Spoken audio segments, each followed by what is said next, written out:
Hey, yo, it's Jez7780 with another What Grinds My Gears. I think it's episode 52. I had a bunch of videos in between. But who gives a shit? We're going to talk media bias and the way to solve the problem of media bias. Go watch streamers. That's where the reviews go. We're going to talk about it. I'm going to talk about it. And we got the tweets. And we got the triggers. And I am here to talk about media bias. So, we're not going to deny that there is favoritism, there is personal preference, there is opinions. Opinions are like assholes. Everybody got one, and some are bigger than the others. But us as a consumer need to take all these opinions and make our own. Take the information that's out there. Take the demos. Take the YouTube videos. Take the streamers. Take the reading articles and make our own opinion. That's what we need to do. And then, if you buy something that you misjudged, it will be on you. Don't blame somebody. But we're going to talk here about this media bias because we're coming off fresh hot out of the oven. Crackdown 3 tanked in review scores. That's not saying that people are not having fun with it. But it's not saying that it is going to be on any Game of the Year awards. What's up, Callie Ailish? What's up, man? So I understand that maybe Crackdown didn't deserve these scores, or maybe there was a hit out for Crackdown. The problem was in the way Crackdown was presented. It was taken a year off. It was supposed to come out in November. It got a year delay because of all the PR talk that Phil and friends stated it was going to get the polish, and it came out with no polish. But I'm going to tell you something. There's one person that triggers me more than good old Phil and friends. And it has to be his sidekick, Yabara. He just has this way of just trolling on the internet, saying things that just fucking did trigger me. And I'm like, just like, shut up. Shut up. You don't even play on an Xbox. But my goodness, did he do something today that is just kind of reigniting this whole kind of fake media, fake news narrative that's been going around in the Crackdown thing. And the thing is that they don't enjoy negative news, like negative reviews and things like that, because there are people that worked on the game. And I think there's people that knew what the game was. And it's unfortunately, and like I said in my previous show, you don't blame the developer. I don't blame the developer. I blame the publisher, because they're the one that handles the marketing, the distribution, the message on how the game is going to be sold. What little kind of features are we going to focus on? What we're going to emphasize on? The publisher is the one that controls that stuff. The developer is the one who builds it. So I blame it on the publisher if a game fails critically and is not what it was sold. The destruction's not what we got. The features are not what they promised. It's the publisher's job to fix that and to send that message. And that's on Microsoft for Crackdown. That's on Microsoft for Sea of Thieves. That's on Microsoft for State of Decay 2. That's on Microsoft for Halo 5. And that's on Microsoft now for Gears 5. Because now we go to Gears 5, the marketing, the push is all about Kate's story. Kate, single player, single player, single player. I hope. That doesn't mean that the multiplayer is not going to be fully fleshed out and maybe part of a Game Pass model, trickle out. I'll give you a map or two every month. Let's hope that's not what the message is, because they're seeming really focused on Kate's story, single player. We will see. But let's get back to this media bias stuff. So your borrower starts the day off today. Now I'm going to share my screen. He starts the day off. And where we go. Share the screen. And he starts the day off with this tweet, right? Now, he's not even defending Crackdown. He was mad quiet during the Crackdown. Shit. Like a fucking mouse. Didn't say shit. Not even a peep. But man, Anthem, he had something to say today. And he goes, this was very easy to do. Amazed at the whining. One reviewer, not the blow one, reviewed the game, yet in the review cited, didn't even know how to do a combo. Embarrassing to review with such lack of knowledge. And the PC gamer stuff. Apparently, that's not the review. But I wouldn't want to be tied to that statement with the review attached. But talking about the lack of knowledge.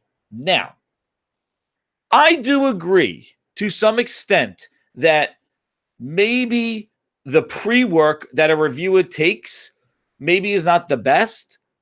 Like, my personal feeling is that if you are given, you're going to review Kingdom Hearts 3, you're going to review Halo 3, you're going to review Gears 5, you're going to review the. If you are reviewing a sequel in a long-standing franchise, I think it's the reviewer's job to do some pre-work and at least try out the previous games just to get an idea of, so you could address in your review the improvement or the diversion from the previous games. That's my expectation.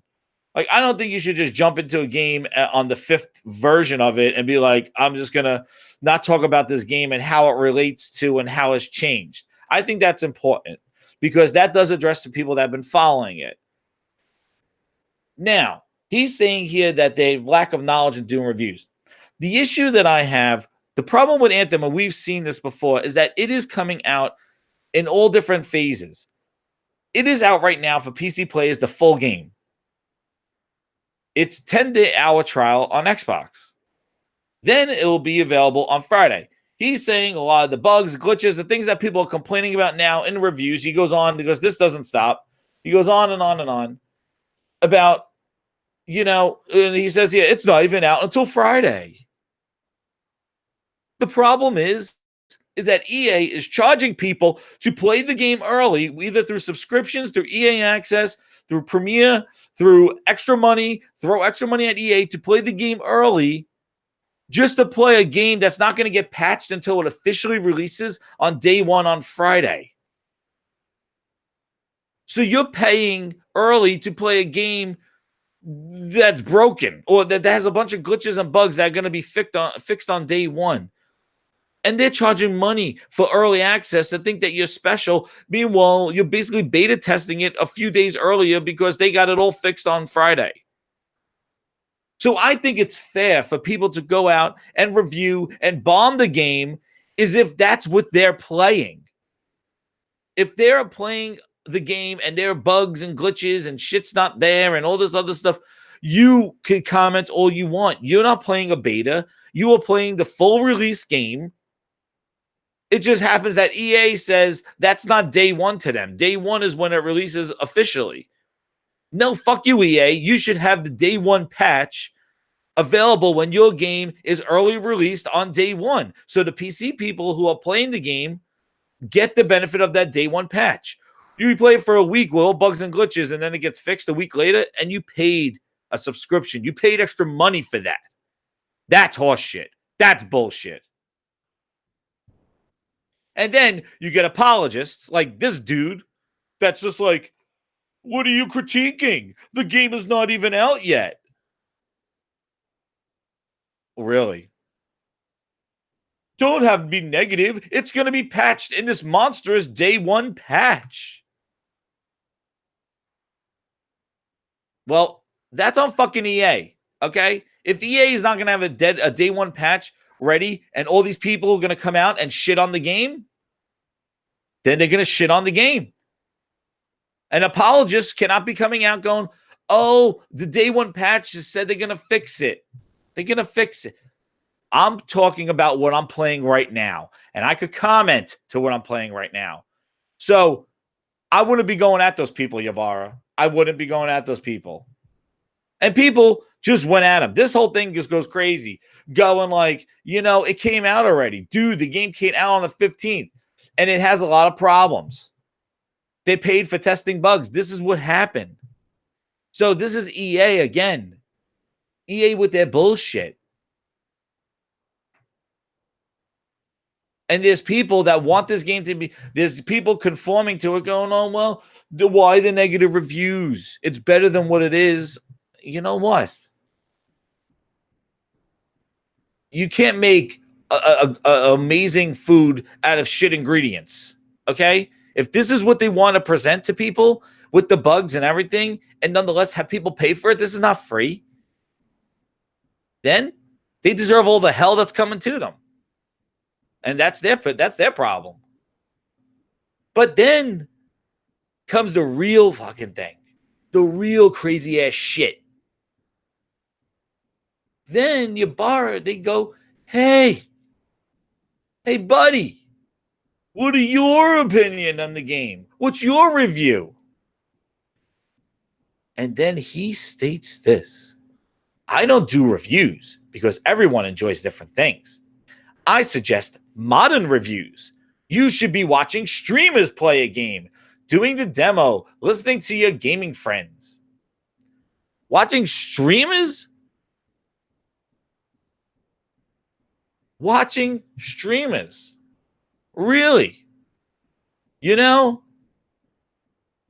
we're going to talk about ignorance, and we're going to talk about people that don't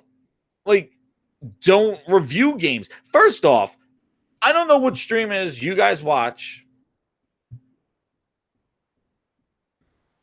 I don't know what you guys watch. And what's up, chat? I'm back.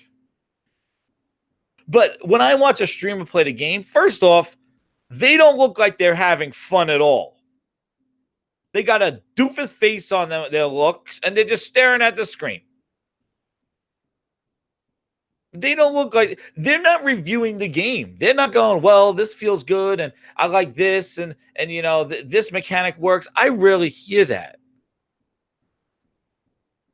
Instead, they interact with their chat and their donations and their subscribers. And thank you for and then I'm watching and the shit blows up on the screen. There's a fucking emote goes around. There's some little rainbow effect. I'm like, what the fuck is this shit? I feel like I'm in a romper room. I'm not getting any kind of information for me to buy it. All I do is put the shit on mute and I watch some gameplay to see if I would like it. That's all I'll do. If there's something on there that I would like. I know what I like, and I'm going to say it. And I'm going to use that. If there's not enough information on YouTube. Hence, coverage of a lot of Microsoft's games. Like Crackdown, we only saw 2-minute videos, so you probably want to watch a streamer to see what the game is about, because guess what? They held it hostage and didn't share it with anybody. But streamers, I wouldn't use streamers as a way to seek reviews. I would see that as a way to watch gameplay. But he's called that the modern review. And let's think, guys. And this is nothing against streamers. But let's think how Mike is spinning this. Doing the fucking Booker T, 5-time world champion Spinneroonie. Because I was told he's just a gamer. And he's expressing himself as a gamer. And I'm like, really? He's a gamer, is he? Why is he telling me to go watch streamers? Because the fucker runs Mixer. He runs Microsoft Mixer. Why would he defer you to anybody else? Go watch streamers. Because that's engagement. Go. Why would he push streamers? Why? He's Mixer. That's why. And I always said this in the beginning. You watch some streamers, you read the reviews, but you don't just automatically just say all writing media. Because I even saw Jez Corden go, I like to write. There are people that like to write. There are people that do. You should watch streamers. You should read reviews. You should watch YouTube. You should get your friends' opinions and then decide of your own opinion. You know what you like. As a gamer, you know what you like. You know what you're looking for. You know what will keep you entertained. You know that I knew watching Crackdown that it had no progression, no unlocks, 3 maps, and I was like, the destruction wasn't there that even did anything. I knew that, like, that's probably not going to keep me busy for a week. So therefore, I'm not going to buy that game. Now, fortunately, there's Game Pass where you could just try it. You could just try games and take from them everything and give them nothing. Give them $1 and play all this shit and say thanks a lot. Talk to you next time, bitch. And you can do that with Microsoft. That's how they value their games. I'll buy that for $1. But what I do think is funny is all these people saying Crackdown deserves better scores. A 5, a 6 is too low. We need 7s and 8s. But then you ask them, would you pay $60 for Crackdown? And they go, oh, no, Game Pass. Well, then I don't consider that an 8 then. I wouldn't consider that an 8. Or even a 7.5. Because you're going to look at, like, if you're not going to pay $60 for a game, then you find no value in that game being worth $60. So how can you recommend it to somebody else to go buy? So just try it in Game Pass. Well, that doesn't excuse the game to saying that, oh, the game's better because it's in Game Pass. And if that's the case, Microsoft shouldn't have made it $60. They should have made it $30. Crackdown for $30, that would have been better. I bet you it would have got better grades because, you know, the reviewers have to go out there and they have to assess it as a $60 product. They can't just go, well, it's in Game Pass. For a Game Pass game, it's not bad. They got to look at value. That's basically what reviewers are doing. Reviewers go out there and they just basically say, is this game worth you to buy? This is how I played it. Is this game worth for you to buy? And that's it. And if you go out and buy the game because they said it's good and you dislike it, then you're going to go at them going, you know what, man? You led me the wrong way. And I'm going to tell you, for the people that in my assessment of game reviews and should I get them, there's like 2 YouTubers that I listen, that I follow.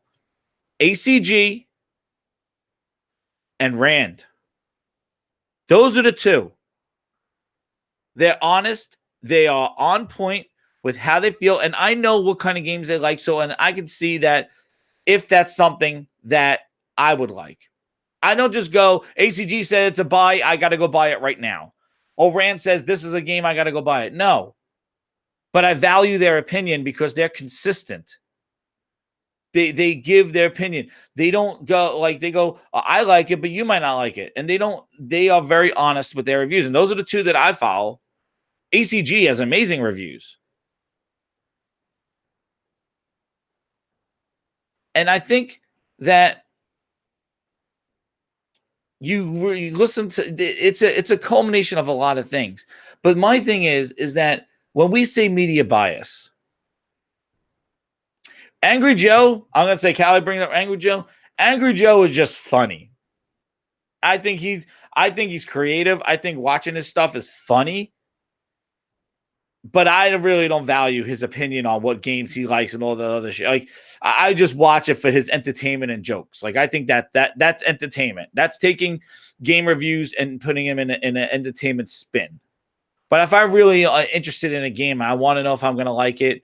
Therefore, I kind of hone in on people that, you know, are not putting all fluff and bullshit around there. I'm just listening to, yeah, exactly. You watch it for his humor. Hey, everybody has their niche. There's so much opinion out there, it's ridiculous.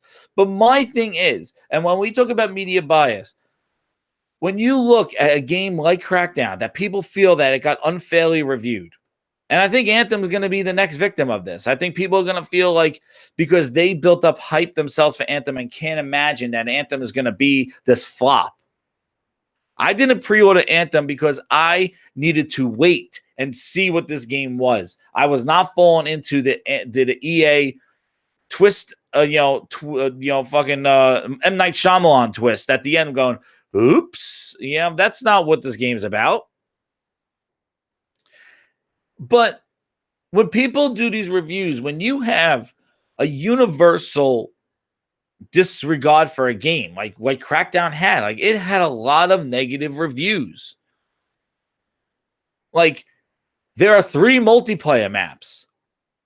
Are they lying? Like there are only 3 multiplayer maps as a negative. Are they lying? Is that person just having so much bias that they're just saying there's really 10 maps in the game, but they're just saying it's 3 because they just don't like the game and they don't like Microsoft? Like, are they lying? There's 3 fucking maps in the game. 3 maps. Or 2 game modes. And we don't even know the game mode because you can't even sort it out. 3 fucking maps. There's really 10? And we're just nitpicking? No, there's 3 maps in the game. Ding. There are 8 bosses, and you do side missions to get those 8 to 12 bosses. That's it. And I killed one standing in a corner, just shooting at it because he couldn't reach me with his rockets. It wasn't no fucking hack. There was a fucking ammo chest. I went up to get the ammo chest and realized the guy couldn't hit me. So I just stood there and just like said, rocket, rocket, rocket. 1 finger. Am I lying? BG showed how he killed the boss just by holding right and hitting the rockets. Are those lies? Is that some fucking Photoshop shit going on right there? This is fucking real. And if you don't see that, then you're biased. That's the problem. You're just adding bias into bias. If you don't see that shit going on and you think, oh, no, it's a great game. That's the no. No.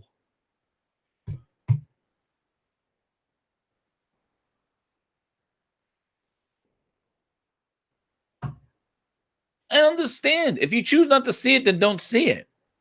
If you don't want to believe it, don't believe it. But don't go out there accusing people of lack of knowledge. They don't review, media bias. And then tell me to go watch streamers. You want to talk about bias? Those people are getting free codes, Monster drink advertisements. And who are you going to believe? A guy getting a game and it doesn't look exciting and he's like, oh my God, boom, boom. Holy shit, whip out my credit card. I'm buying that game. Guy's having fucking orgasms on the screen. Or about them giving codes for Sea of Thieves. Oh, why? Because it's all PR. There's bias everywhere. Streamers, writing everywhere. It's your job.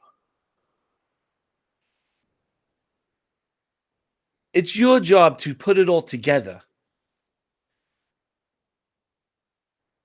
No, I said, what's going on in the chat? I didn't see what these guys are saying. Are we arguing? No. Andrew Wilkins, Rand is he's a good dude, man. He knows what's going on. He's an honest dude. And I felt bad for him listening to, he went on that, I don't know what he went on, multiplayer podcast. So he went on, not multiplayer, he went on, I think the Mooch's show. And, I think X-Bot and stuff like that were like attacking him on his review. And, the guy had to defend himself and stuff. And I think the hate that he's been getting for his review on Crackdown is wrong. That's his opinion. If he bleeds green, that's fine, but that's his opinion.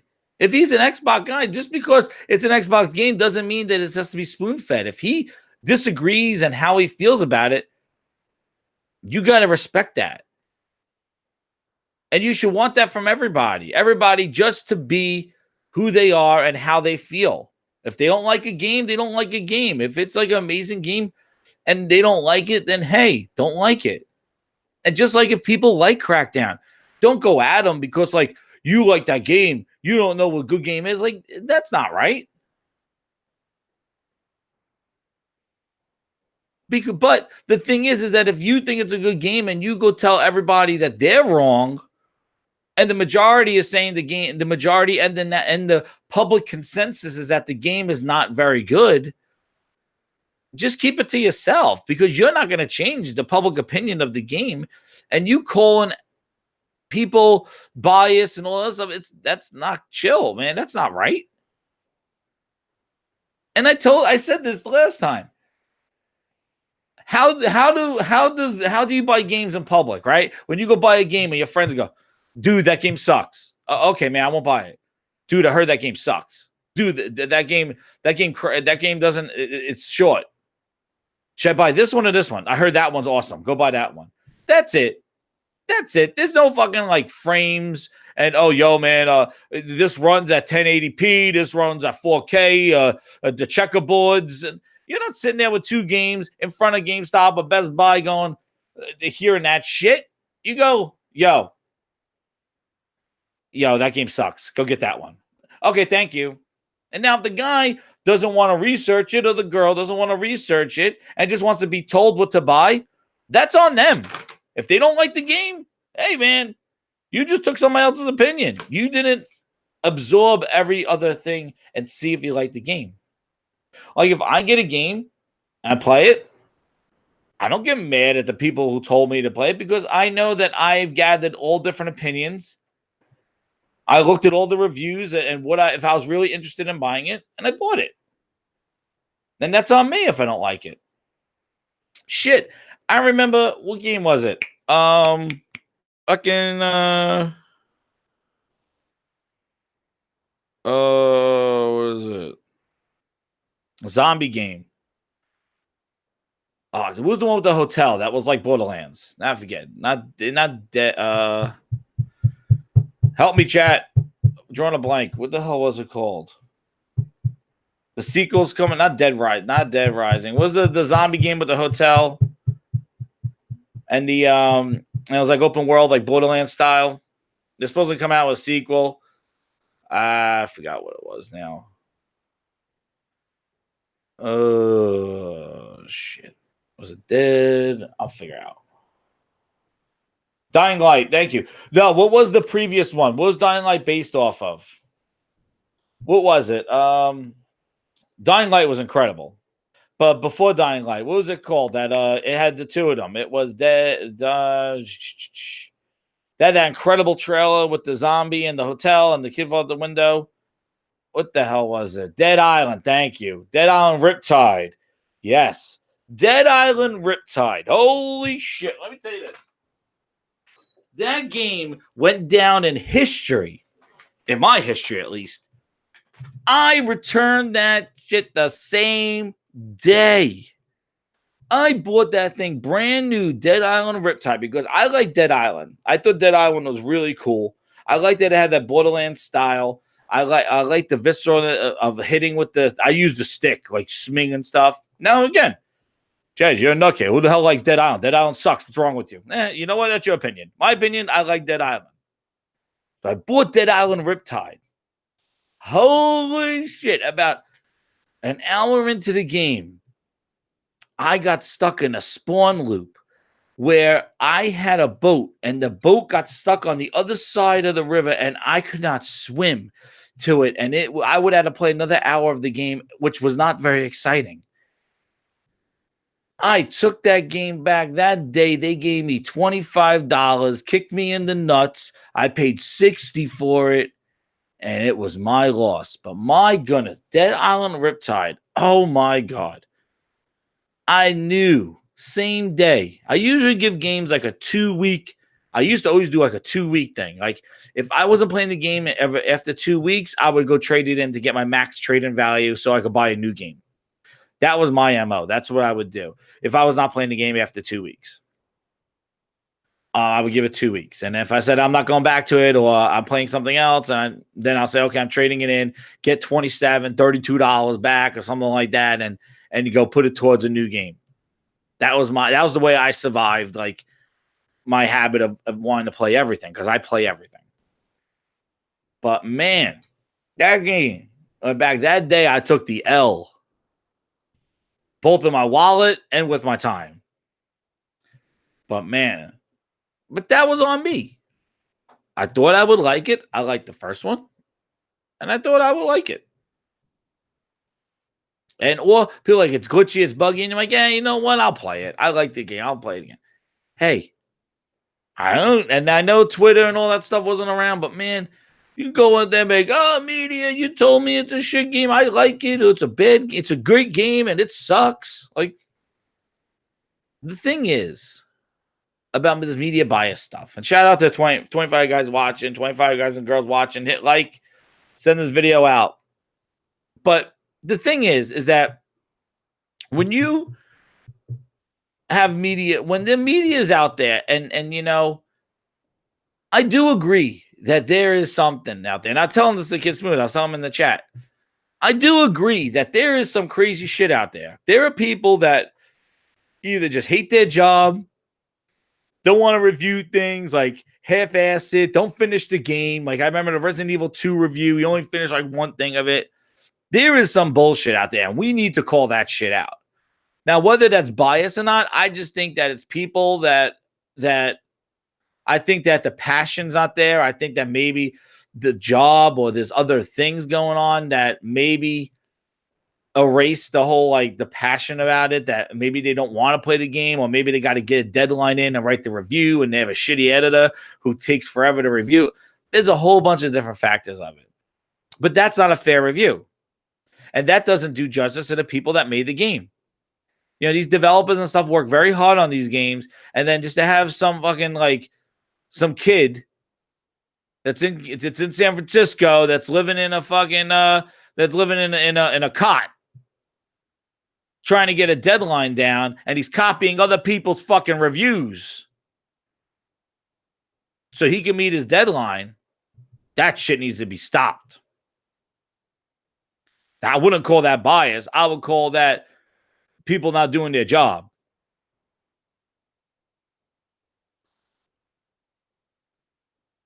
What? Wait a sec. Callie Rex with the news. Oh, yeah, today was the day. They tweeted that it will release in early access in the Dreams will release into early access in the spring this year. Just thought you might be interested. Did they say it's going to be, is it a $60 game? Is it early, or is it just going to be released? Callie, I got to go find that. Dreams is some awesome shit. That was some crazy shit. I love Project Spark. I love just playing everybody's games, seeing what people create. It's like a new game every day. And Dreams, that is even next level Project Spark. That is like awesome. And I like that you could just create other things.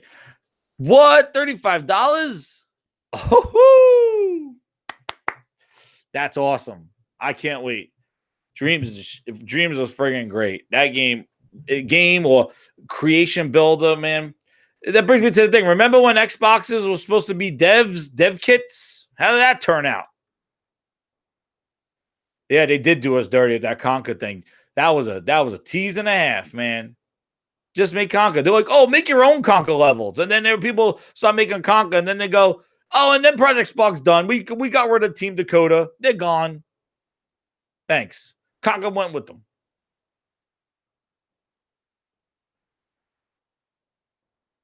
Yeah, the thing is that if you are traditional, Daniel, I agree. Like, if you're like a person that just wants to play games and have fun and just do stuff, yeah, I could see how Dreams, like, you know, searching for a game and doing that stuff, I can see how that doesn't appeal to somebody. And you know what? If you're not in the mood for that, then you're not in the mood for that stuff. But, like, I don't know if they're going to have a campaign in and stuff, but it is. And some of the stuff, like the artwork, it was nice after a while, like watching what people do, like, oh, wow, that's amazing. But that's very passive. That's not very, Green movie, $40. Wow. That's pretty awesome. That's pretty awesome. That Dreams is $40. But it makes you think that might not be, you know, like, kind of narrative campaign thing. I do have to say, like, playing that game, and really, it's really not playing it. It's playing other people's games, but it's really neat. And for $40, that's a great price for it, because that means that they're gonna get more people in it with the lower price point to make more stuff. Because what people did in the month that they had it, it was insane. And then you could just take people's, like, the best thing I liked about Dreams was that you could take people's characters and put them in your own world. Like, I just made a grass field. I took somebody's T-Rex and had him walking around. I took some guy's like friggin' Mario guy and put him in my game. Okay, yeah, it's probably like a tutorial campaign. They have built-in videos. Okay. But yeah. I basically took like things and just messed around. Like, it was pretty fun. How you could do and see it. That's a one horror game that they had like horror sounds coming out of the controller speaker, which will like give you a jump scare. But it's a good game to balance out.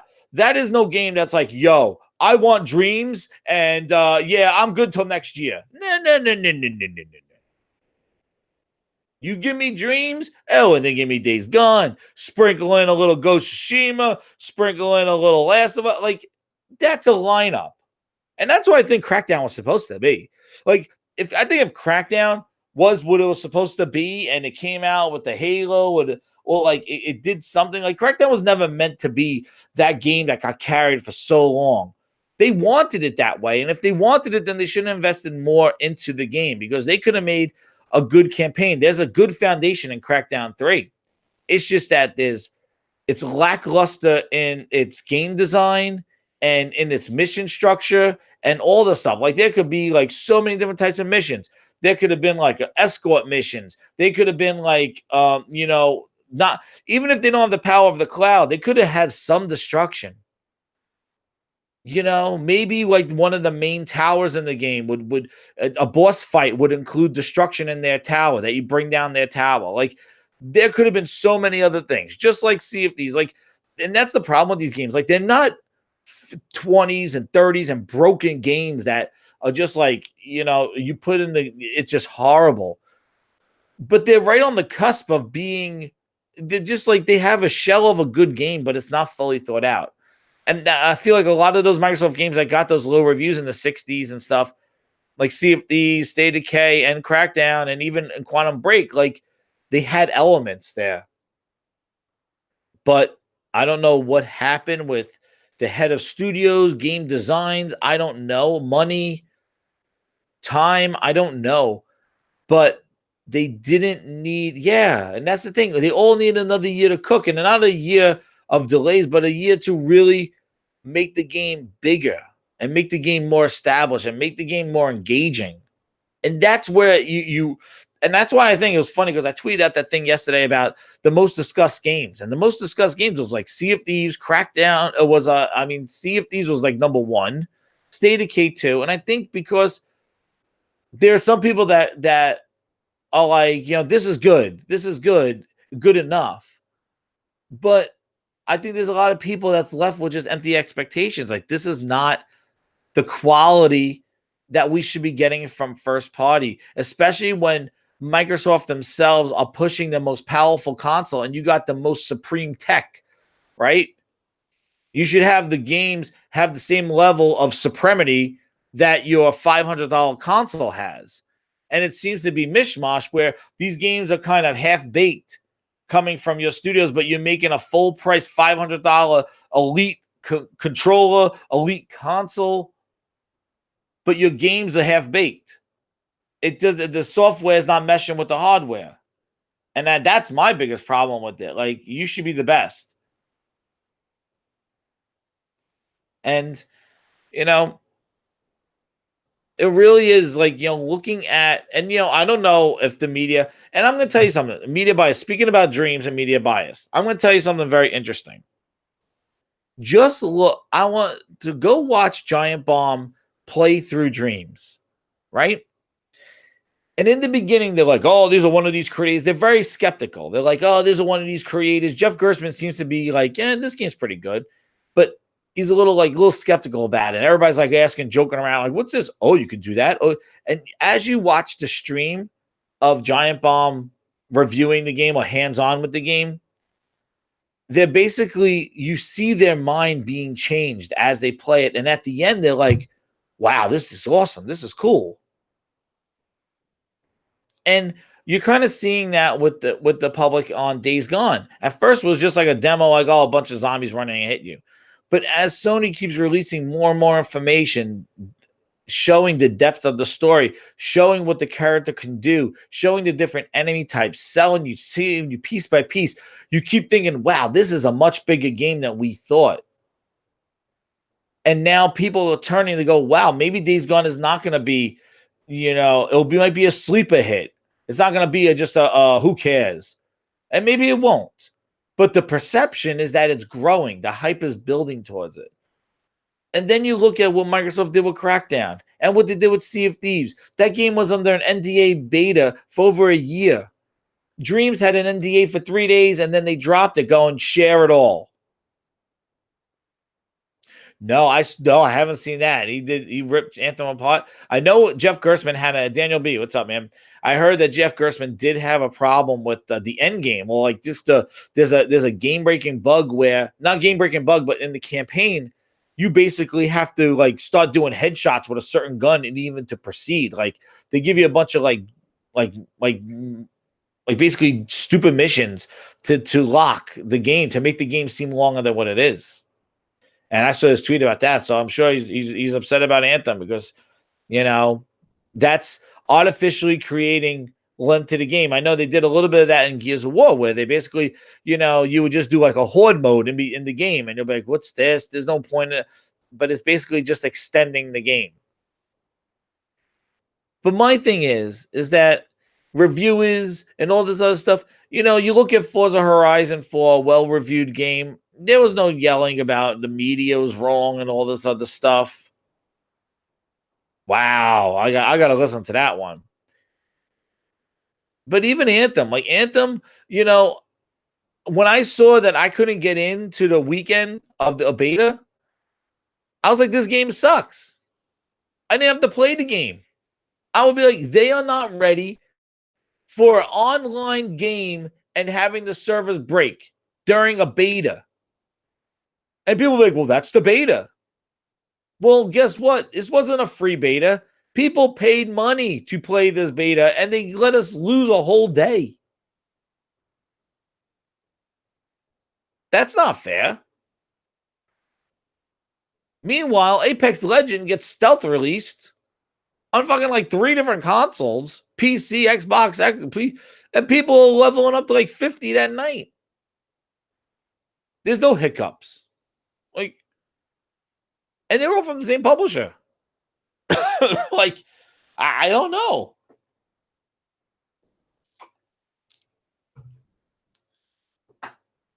It really is a question. I don't know. I know they're different games, but my goodness, like, why would Apex Legend just get thrown out there and people are playing immediately? And Anthem, where how many people pre-ordered your game, that's how many people are going to be playing it. You're not ready for that. But you can just throw a game out there and for free. The world's trying it out that night, and there's no hiccups. Very rare. So, you know what? I don't know.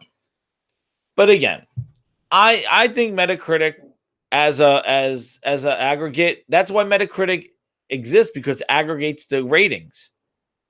And and a lot of bonuses and studio promotions are based off of Metacritic scores. Because it's an aggregate. It aggregates everybody. Like, I don't think that there's a lot of coordination between every single website that contributes to Metacritic saying we're gonna universally give this game shit. And then beyond the websites, there are individuals within those websites that are reviewing games. So you can't just say, well, why did you give this game this? It's a different person with a different opinion. So it's really hard to pinpoint where. Oh, okay, cool, man. Cool, Daniel. But yeah, I like to see what Anthem turns out to be. I'm interested in it. We need some online shooter going on here. I've been playing Resident Evil. I had Shadow of War just talk some gaming, but I had Shadow of War in the plastic for like over a year. They had it as like a GameStop sale for like $10, brand new.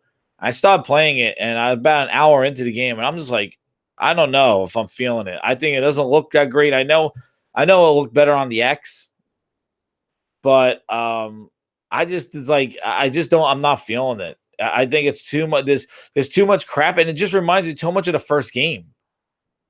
Like they should have started with one of those big raids. Like that's kind of how they should have done it. At least the first hour to show the new mechanics. But I feel like it's just the same one. But I don't know. We'll see. I might have to power through it again. I just was not feeling it last night. I'm really liking my Just Cause. I got Metro, but Resident Evil 2, I was talking about it the last show. Woo wee. That is awesome. I got Kingdom Hearts as well. I gotta play that. Assassin's Creed Odyssey. See, that's the thing. I'm kind of spoiled because I think I want to play Odyssey, and it probably is going to look head and shoulders better and probably play better than Shadow of War. So I'm looking at that Odyssey, but I don't know. I've been playing a lot of stuff. Been doing a lot of Apex Legends, but yeah, I'm going to start wrapping this up with the Oh, really? Square Enix is going to push out more games. Very cool. Should push out more games. And that's what I heard. I heard that it's a grind near the end and stuff like that. I know they fixed it because that was the biggest problem with the grind because they took out those microtransactions. I'm going to stick with it and see how it goes. But yeah, I just played the first hour and I was sort of like, I went back. But I had it in the place, like I had to open it. I was like, let me try it out. But yeah, we'll, just to wrap this thing up, we'll see what happens with Anthem reviews. But I thought it was a little wrong for Ybarra to start going at, like, kind of feeding into this, like, there's shit reviewers out there and discredit that stuff. Because you know what? He's introducing bias. Like, the thing is that when you call out bias, you are introducing your own bias. Like, it's an opinion. If it's a coordinated effort to destroy something, yeah, that's a problem. But it's really hard to do, and it happens in everything. It happens in movies. It happens in technology. You see that Samsung phone? What is it? The new foldable Samsung phone, $1,900. So see, they found a way. See, what happened was with these cell phones. We want to talk tech. With these cell phones, now that there's no more like termination fees, and there's no more friggin' of that whole like subsidized phones thing. Yeah, they're $2,000. They're gonna keep you in a fucking 10-year contract to pay that phone off. It's ridiculous. They just went AWOL with their fucking price of these cell phones because now the thing is that T-Mobile and AT&T, they just basically those guys just make you pay it in subsidized. You just pay it monthly. So take a $2,000 phone. It's like, oh yeah, okay, you pay me $20. You're locked into that phone for the next 3 years. It's worse than a fucking contract because now you owe them $2,000 if you want to leave to pay off the rest of that phone. So see how they changed? There's no more like that's a $7 phone. I'm subsidizing it for $300 and you can get it. No. There's no subsidizing. Now they say, hey, the phone's $1,500. T-Mobile goes, okay, you want to buy $1,500? You pay us $20 for the next 4 years. Welcome to T-Mobile. Welcome to AT&T. No way. $2,000 on a phone. And the problem is that the phones have become such a necessity to our lives that they can replace, you do everything on your phone. That people would spend that money. It's almost like as valuable as a car. A car's a necessity to get around. So, like, you get the phone. But, man, $2,000? $1,000 phones are ridiculous. That shit better have fucking holograms on it for $2,000. Fucking put my phone down and hologram something on the wall. But this is just ridiculous. Welcome to Costco. Yeah, exactly. I know, man. It is just insane with that shit. the not subsidized. Oh my God. I didn't even see with the phone. I just saw a picture of the phone. I saw the price. I'm like, are you kidding me? And you know what they're going to do. Then they'll come out with the next one, and then they'll make a cheaper version of it. They're just doing it because they're the first ones on the block, as Samsung is. And Samsung has no competition. Like, I have an LG now because I was just tied in Samsung phones. They seem so same to me. So I just got the LG, the V40 now. I was going to try to get the Samsung one if they really did a difference, because I didn't get the 9 because the S9 was basically like, I didn't feel like it was that much different from the S8. So I went with the Note. And I just felt like it was just too unwieldy. I really never used a stylus, only to like circle screenshot facts. But you're right. Samsung really doesn't have too much competition. They can release a $2,000 phone, and go, yeah, we got the #1 Android phone. And an iPhone will do the same thing. Like, they dominate it. Oh, and one more news thing. I know I'm on diverting, but while I got you guys in the chat, you see the Google shit that they're going to be at GDC and announce some Google gaming thing? Supposedly, I don't know if it's going to be a media box or if it's going to be their Chrome streaming, but Google's getting in the business of gaming. And I'm telling you, like I said, everybody's going to be aggressive. Epic has shown their aggressiveness. You know, and I bet you Google maybe has some deals like, hey, we got some exclusive games that's going to be exclusives. That's why Sony and Nintendo are holding on to their IP, respecting their IP, making people want sequels to their IP. That's the winning strategy. That's the winning strategy, because nobody could take that from you. Nobody could take God of War from you. You just reinvigorate God of War for the sequel, the third, the fourth. You reinvigorated for Horizon and Horizon 2. You gave Zelda a breath of fresh air in its open world that people can't wait for the next Zelda. Who the hell knows when that is? But you cherish your IP. When Microsoft did the Crackdown, they killed it.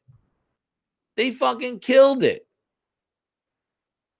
Nobody wants a Crackdown 4. You gave Crackdown such a bad name. Nobody wants Crackdown. You had that Crackdown IP. You had something. You should have made this game be something so somebody would say, I can't wait to buy Xbox Anaconda to play the next Crackdown. Hope they make it.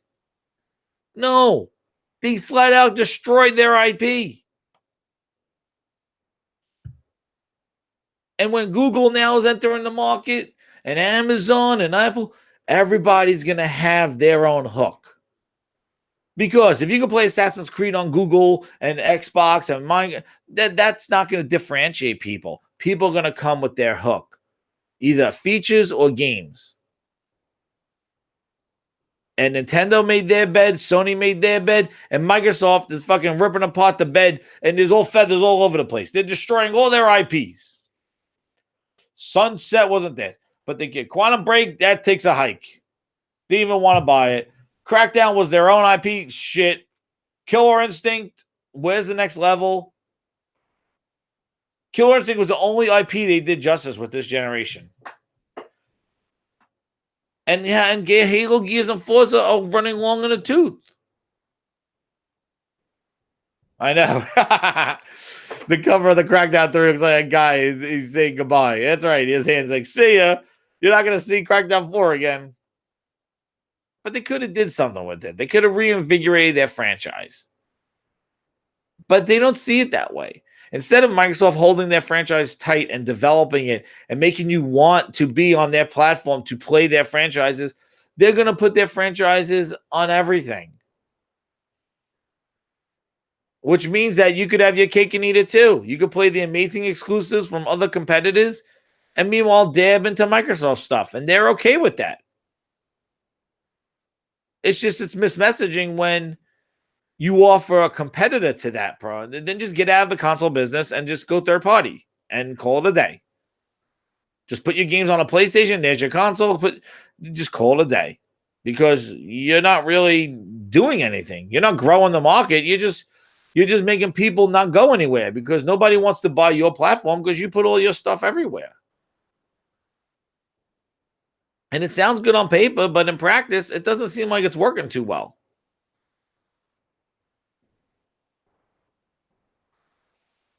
Oh, who the hell knows? Watch Galaxy Fold. Fucking Microsoft go like that's the first one to introduce streaming. Oh my god, xCloud and Samsung because they do have a relationship with Samsung for the TVs.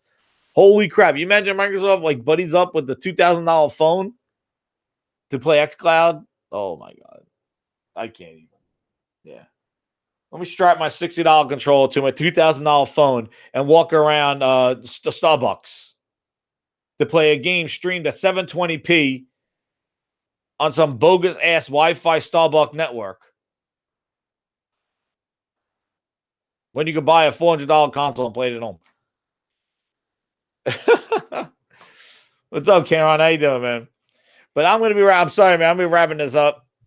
But anyway, yeah, I appreciate you guys coming out and supporting this stuff. Again, this is just my opinion. I think we're doing a planned Xbox tonight. I have no clue. We usually find out like 10 minutes before. I have no clue if we're doing one or not. But we'll probably talk about media bias on there if we do one. But forget the most powerful. Get the most powerful phone in xCloud. That's right. That's right, Daniel. That's right. A $2,000 phone with my $60 fucking controller. I'm gonna be playing the xCloud. But anyway, I want to thank everybody for coming out. Did a little tech talk at the end, but yeah, I'm all into tech, cameras, computers, and stuff. And yeah, I might talk about more about that stuff. But man, that other stuff with Jabara just bringing up things like it's just like, man, did you see those MPD things? I don't think they're real, but if they are real, man, it shows that Microsoft did like a 100% drop off. Those MPDs, I was gonna leave. Now I'm thinking about those MPDs, but yeah, I don't know, man, if that's real or not. But the thing is what I've been trying to say, and I said this to the guy that posted the MPD numbers. It's like you keep talking, you keep talking about this like year over year, Xbox is selling more, and he kept saying like they were doing well, but then he stopped talking about it in November, and it made sense because the Xbox One X, there were two pieces of hardware from January to November compared to the one piece of just the S the year before. So, of course, they're going to have year-over-year growth. They have two pieces of hardware this year and one that's more appealing than the X. Plus, nonetheless, is more money. But all of a sudden, now our year-over-years are not doing well. Yeah, exactly. So this is the year, January, February. Let's see what year-over-year is for Xbox because now we're matching donuts to donuts now. Because now we're showing a market of January last year of an X and an S on store shelves, and now we got an X and an S on store shelves. So now you're going to find out how well that Xbox X has been selling. Because if they're not hitting year-over-year sales, then you know that it is on the downcline and that X is not selling more. So we need to see what Microsoft's year over year, because then we'll see how the X is selling. Sony had over 2 years of that. So when they showed growth, it was a testament that the Pro was selling more. But now when we got the Xbox, yeah, Xbox sold 50% less in January compared to last January. And that's with an X that's at $400 nonetheless. So that price drop's not moving the consoles either. But this is the year when we look at year over year, for Xbox, now we're gonna see, because last year they were fluffing all our balls, going, "Oh, well, Xbox has growth. They're doing well. They're growing. Yeah, they got one console versus two. Of course, they'll be growing." Now let's see 2 versus 2. This is the year to see, and I'm sure they're gonna probably attribute the declining console market, blah blah blah. We're at the end of the generation. That's why these consoles are not selling year over year. Bullshit. If it is 50% less, like Daniel said, and it's like a big drastic change, you're going to see that all you guys who owned an S bought an X and nobody else is buying the X.